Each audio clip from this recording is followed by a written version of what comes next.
En el video de hoy vamos a hablar de las fuerzas intermoleculares y las propiedades físicas, que era algo que había quedado pendiente.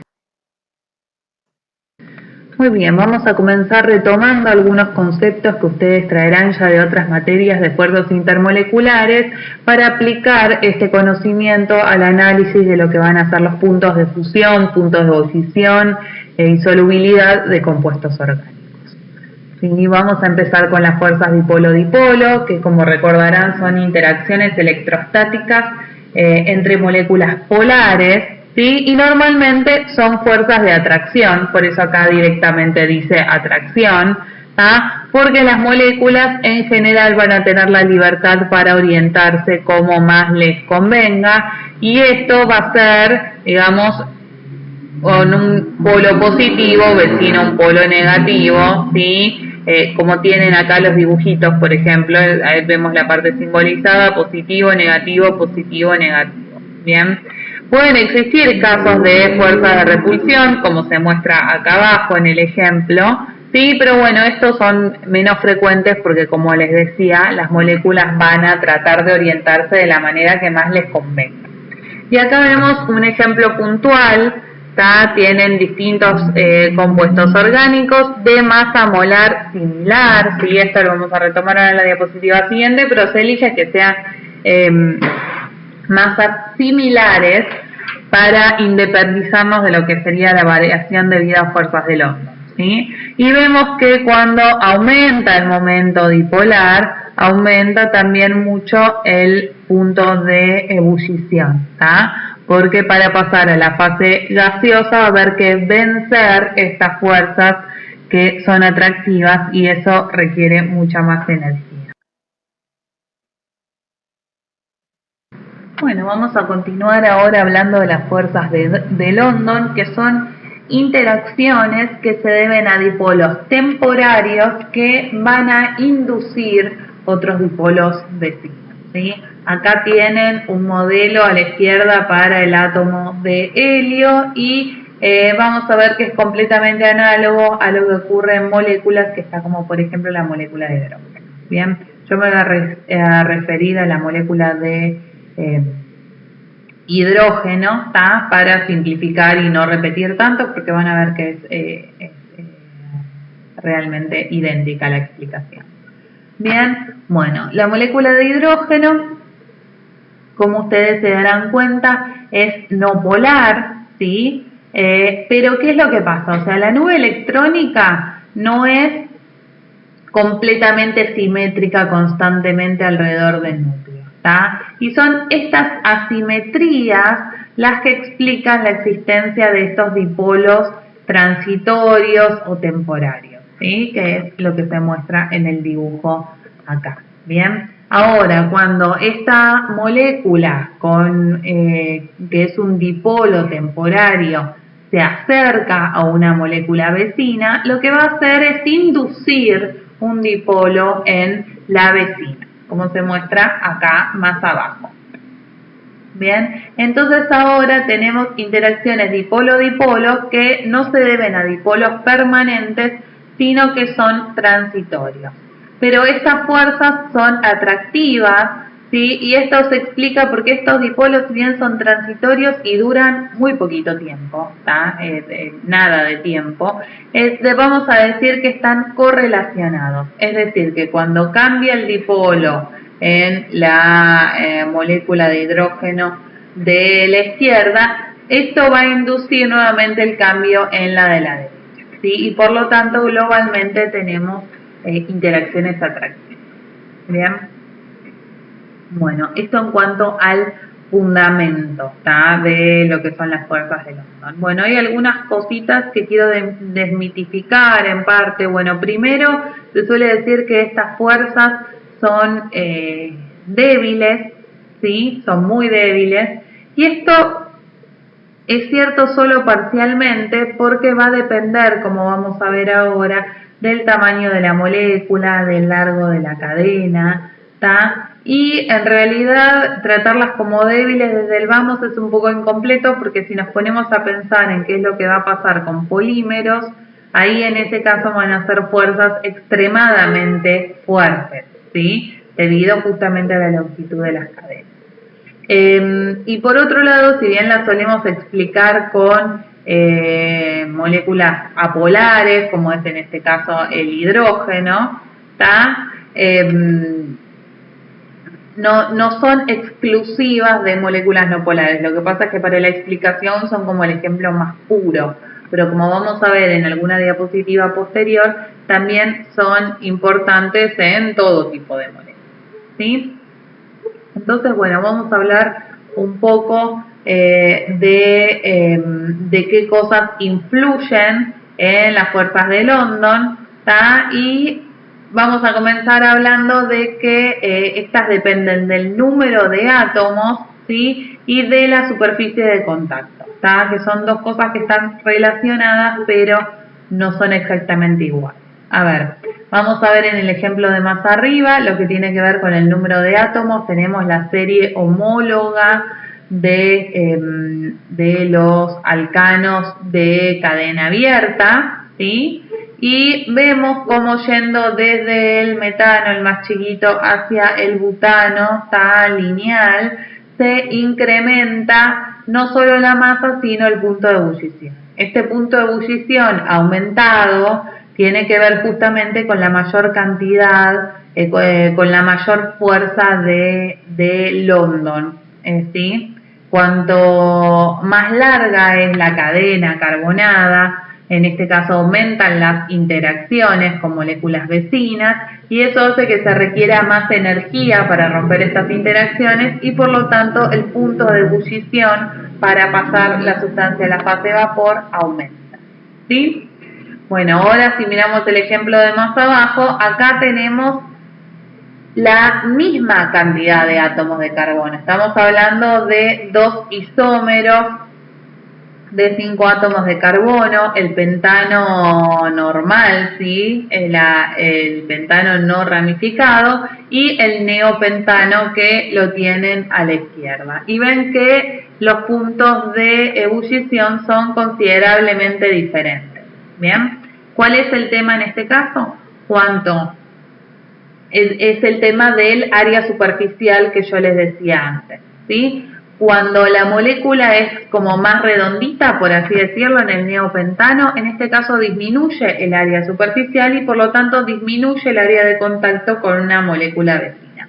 Acá lo tienen ejemplificado con estas barritas Fuchs, ¿sí? Cuanto más redondita es la molécula, menor es el área superficial, entonces menos contacto con moléculas vecinas y menos interacciones de London, ¿sí? Las fuerzas de dispersión de London van a ser menos. Déjenme pensar si les quería decir algo más que de esto. Bueno, se suele decir entonces que lo que son las ramificaciones, ¿sí? Neopentano es un alcano ramificado, las ramificaciones disminuyen las interacciones de London y otra forma de decir lo mismo es que cuanto más simétrica una molécula, ¿sí? Simetría acá en este caso la ven que es como más simetría, como la idea de hacerlo, bueno, si más simétrica, más redondita, menores van a ser las interacciones, ¿sí?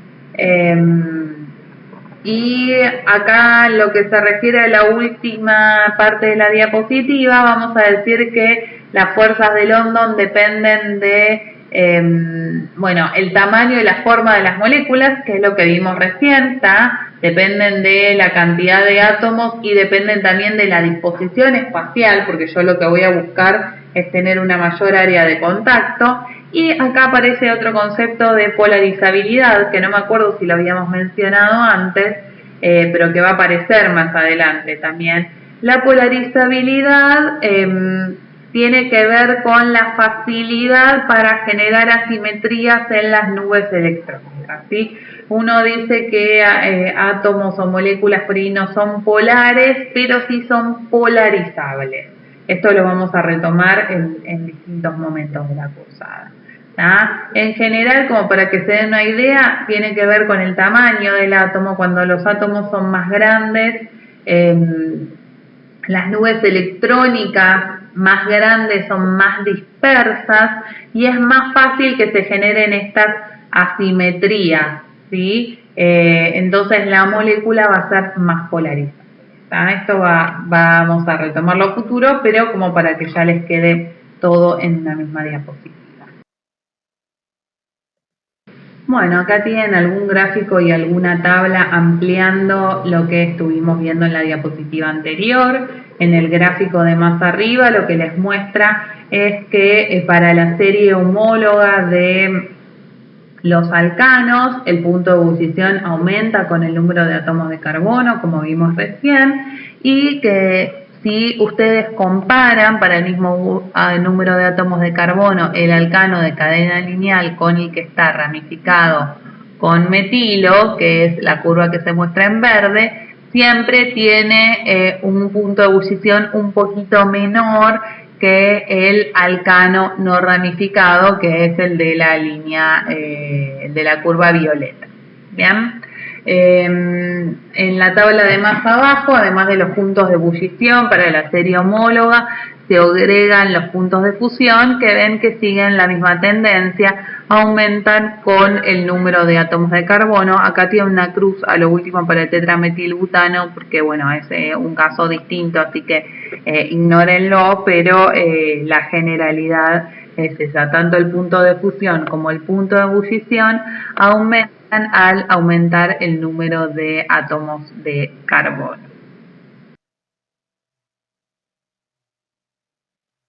Bueno, y en esta última diapositiva dedicada exclusivamente a fuerzas de London, lo que quiero retomar es la idea de que estas fuerzas, si bien uno toma como ejemplo inicial moléculas no polares, en realidad no son exclusivas de moléculas no polares. De hecho, acá tienen la tabla de alcoholes, ácidos carboxílicos y éteres y bueno, las series homólogas en cada caso, y se ve claramente cómo los puntos de ebullición aumentan con el largo de la cadena, ¿sí? Y acá abajo otro ejemplo está de que el área de la molécula también no solo es el área superficial, ¿sí? No solo es importante en moléculas no polares, como ya vimos el ejemplo del neopentano, sino que acá tienen un ejemplo de tenían un alcohol primario versus un alcohol secundario como es el 3-pentanol, y fíjense que acá en este caso el punto de ebullición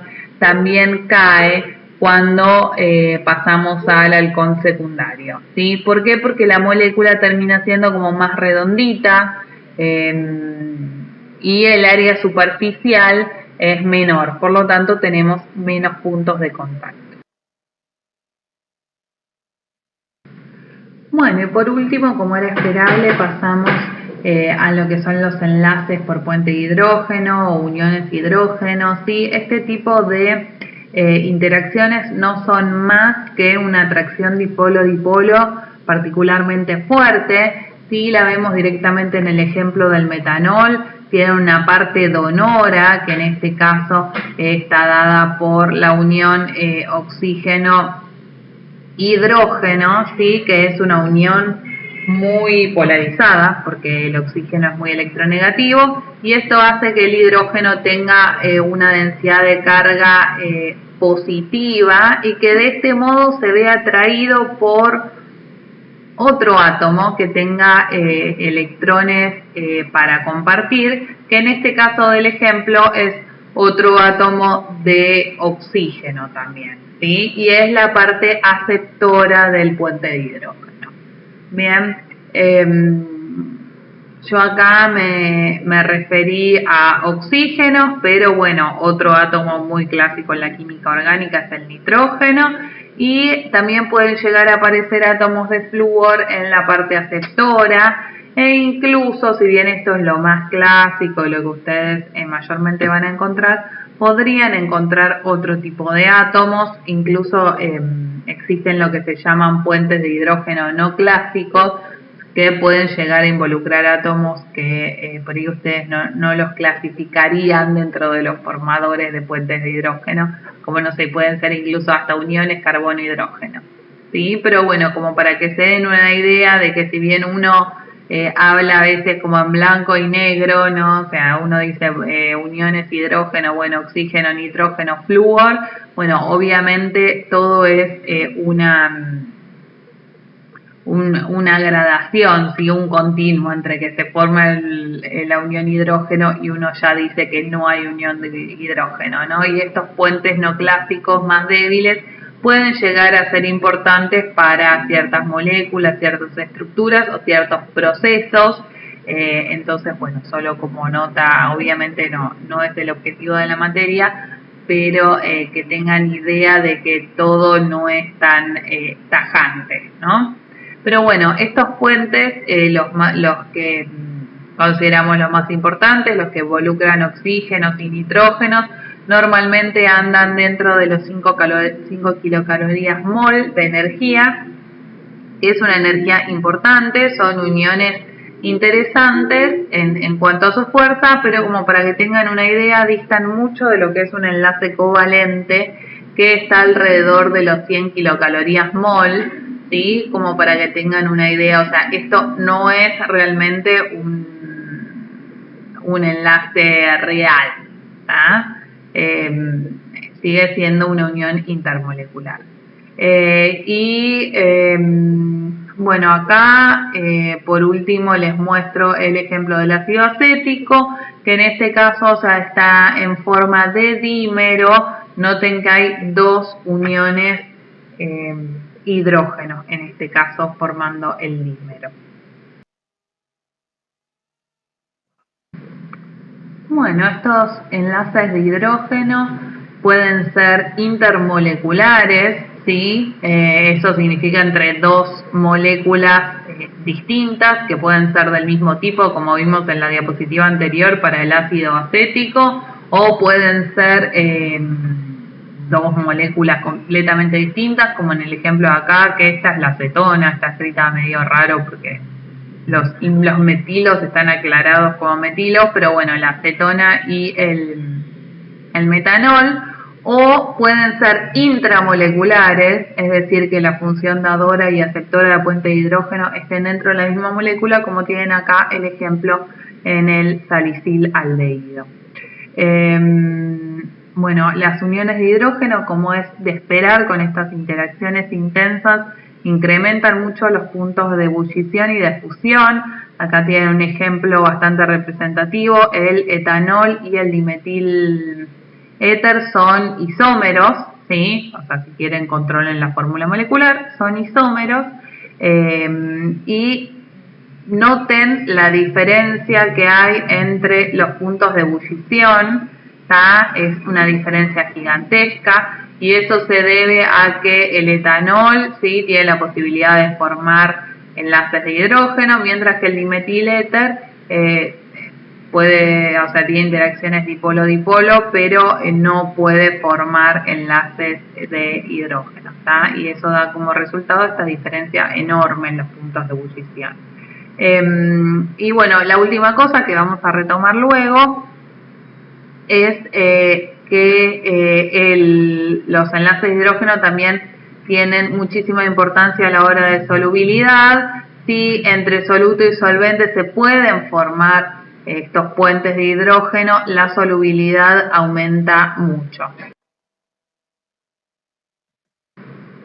En esta diapositiva vamos a analizar algunos ejemplos adicionales. En la parte de arriba lo que encuentran es un análisis de lo que pasa con dos nitrofenoles isoméricos, ¿sí? El ortonitrofenol puede formar puentes de hidrógeno intramoleculares, ¿sí? Es decir, que el dador y el aceptor de puente están en la misma molécula, y no implica esto una unión con moléculas vecinas, ¿sí? Por el contrario, el paranitrofenol se une a través de enlaces de hidrógeno con sus vecinos en esta disposición cabeza-cola, y eso, si ustedes lo ven, se traduce en un punto de ebullición mucho más alto, dado que se encuentra unido a moléculas vecinas de las que hay que separar. Y en la parte de abajo es un pequeño resumen, si quieren, de la importancia de este tipo de fuerzas intermoleculares que estamos viendo en moléculas que, fíjense que si bien no tienen el mismo peso molecular, están dentro del orden, o sea, son comparables por su tamaño, y lo que vemos es que digamos, las